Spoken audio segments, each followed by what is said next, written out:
Hey, this is Todd from Fingerlakes Trellis Supply and Innovative Fence Solutions with another fun fencing fact talking about deer. I know my growers have a need for big acreage, long run, cost-effective deer fence. So I've developed my proprietary FLX exclusion fence. It's a 1480, so it's an 80-inch fence. It's 12.5 gauge, class 3, high tensile, fixed knot fence. 3-inch, and it progressively opens up. But where I got the idea is yes, 8-foot fence is best. Deer could jump over, but the point being is they go under, through, before they go over, and you do need a high fence, and electric's not the solution. So I've been passing this fence since I was a kid. This is the former Seneca Army Depot here in Seneca County in the Finger Lakes. And this is about 10,000 acres, and this is the home of the white deer, and it's kind of an anomaly. Back in the 40s, they fenced this in and then closed it, and I'm not certain that this is the exact same post, but I see that this is a rail steel. This could be the very same fence. I bet you, I know at least since the 70s, early 70s, when I started seeing it as a kid. Point being is, there's a population of white deer. So think of the white deer as a control. And the white deer exist in here because the controlled environment. There's not hunting. There's really honestly not enough browse. There's no agriculture in here. So it's a high pressure situation. Because if you look out beyond here, this is where the food is. This is all agriculture. But yeah, the white deer remain in here. Well, the point that I'm trying to demonstrate with this is this fence that's been here for 70 years,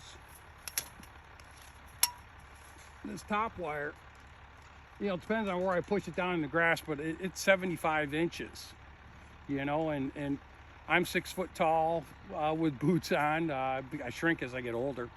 And plus I'm standing on some snowpack, but either way, it's a 75-inch fence. And the point being is, everybody thinks you got to have an 8-foot fence. Well, if you can afford it, that is your best decision. But my 1480 FLX exclusion deer fence, it's a 660-foot roll, so you're going to have, less splicing starting and stopping. It's, when you need a solution for, like this one is 10,000 acres, but still the high acres, now you can use a shorter post, saving money. One of your options would be using a 12-foot post, and you could run 3 high tensile wire on it, and you could have a 98-inch, 100-inch fence. The point being is the 80-inch is probably going to be good enough. You need to analyze your deer pressure situation.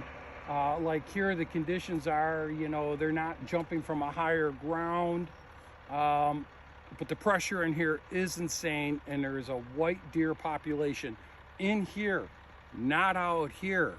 And you can research it online, the white deer of Seneca Army Depot, and somehow this 75-inch fence has made this control to allow and create this large population of white deer. It'd be great if I could interview one of them, have them behind me, but I can't. You see, this is a former military installation sign, but again, I'm just trying to demonstrate a point that 80 inches could work very effectively for you, in particular when it's between no fence at all, or a fence that's going to keep out 98% of your deer. And with deer, it's all risk benefit with any kind of animal jumping over it. They're going to go under or through, and there's a certain height that's high enough.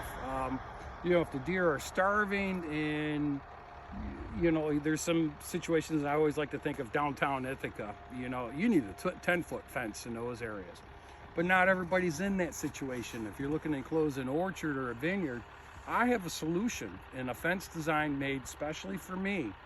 So give me a call, and I can guide you through it to install it or reinstall it.